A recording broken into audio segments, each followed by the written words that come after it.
It's very significant that he seizes upon the idea of a simple relic, nothing complex, a simple relic, a signal from God that everybody can focus on, that is unarguable, undisputable.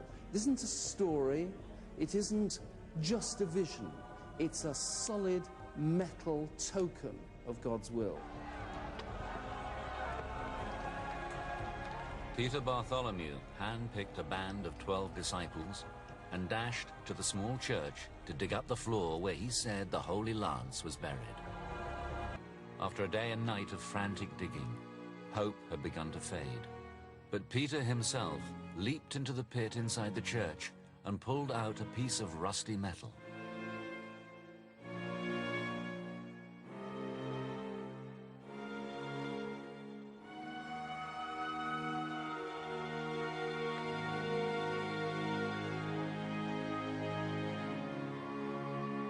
He claimed he had found the elusive Holy Lance, a claim one historian was quick to ridicule.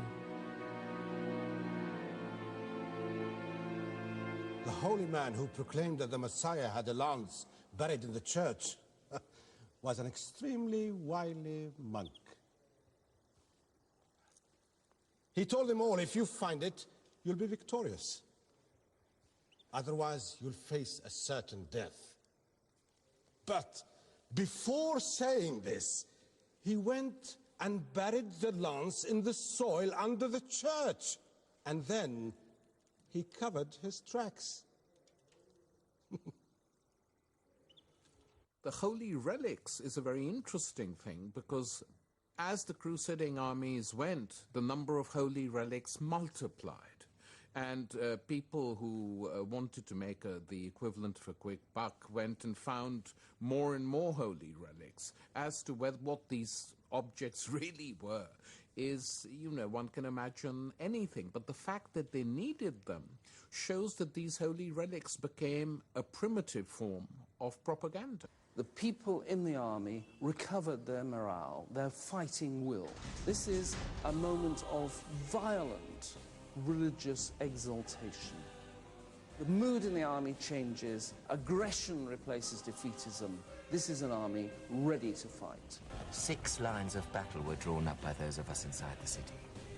We closed our ranks and, protected by the sign of the cross, we went out by the gate. When the Turks saw our squadrons so well drawn up, coming out one after the other, they said, "Let them come, so that we may have them the more surely in our power." But once we were all outside, and the Turks saw how great was the force of the Franks, oh, they were much afraid. The Crusaders had just 200 horses left, but they still rode out to face the Turks head-on, the Holy Lance held high. One eyewitness spoke of yet another vision, an army of spirits sent by God. Then appeared a countless host of men on white horses, whose banners were all white. When our men saw this, they did not understand what was happening or who these men might be, until they realized this was the blessed help sent by Christ. The Turks fled in terror, and with God's help we defeated them. Whether the visions were real, imagined, or just an elaborate hoax to boost morale, the city of Antioch was now securely in Christian hands. But it would never be returned to the control of the Eastern Church or the Byzantine Emperor.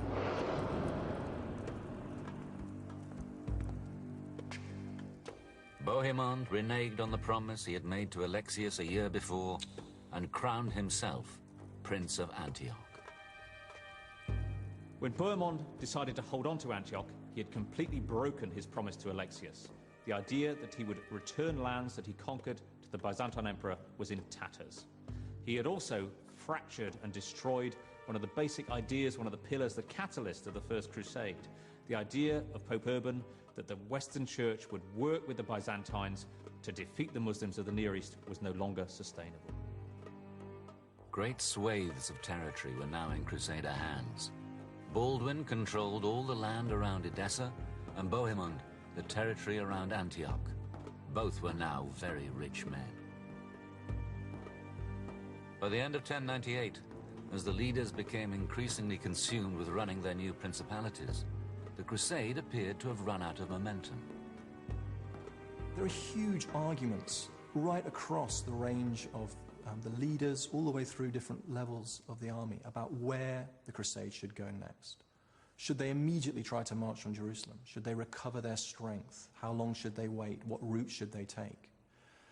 And the potential is for the army to literally just fall apart, to go into different directions, for people to start returning home, to lose their impetus entirely. And it comes very close to them. As the crusade leaders squabbled, the troops demanded that the army march southwards to Jerusalem.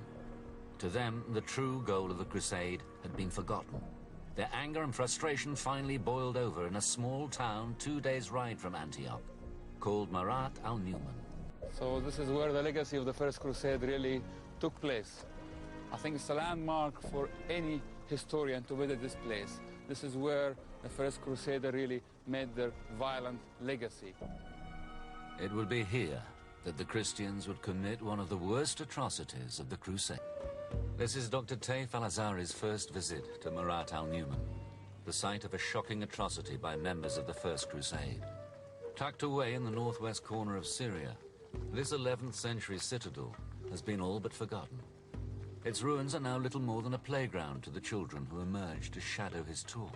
I think we are really making our way into the citadel of Marat, and to the left, the remains of the mosque, and to the right hand, the remain of the little palace for the ruler of the city. And of course, the Crusaders were really indiscriminate about killing all the inhabitants of Ma'ara, regardless of their faith or their religion. As the Crusaders consolidated their hold on the land around Antioch, a small contingent arrived here in November 1098.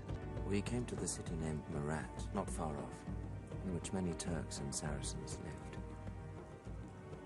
Beaumont sent an interpreter to the Saracen leaders to tell them if they, with their wives and children and goods, would take refuge in a palace just above the city gates, he would spare them from death. All our men entered the gates. Each of them seized his own share of whatever goods he could find in all the houses and cellars. And towards dawn, everybody was killed. Some of them were really lit in fire, and people were really just fried inside, burned alive inside. Some managed to escape. Of course, they cannot really escape the butchery of the Crusaders, decapitated or knifed 1,000 times. 20,000, 25,000 were really massacred inside the town. Not only the Muslims were massacred, also Christians as well. Not only soldiers, but also children, elderly, women met their violent fate. So it was really a war crime place, kind of an ethnic cleansing.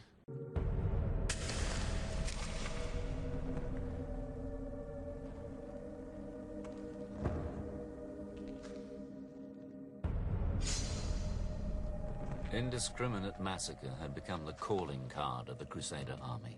But as Christian witnesses revealed, it was what happened after the killing finally stopped that sets the story of Marat al-Numan apart. The Franks stayed in the city for 1 month and 4 days. And while we were there, some of our men could not satisfy their needs. Either because we were there too long, or because they were so hungry, for there was no plunder to be had outside the city walls. So they ripped up the bodies of the dead, and others cut the dead flesh into slices and cooked it to eat. Our troops boiled pagan adults in cooking pots. They impaled children on spits to devour their flesh.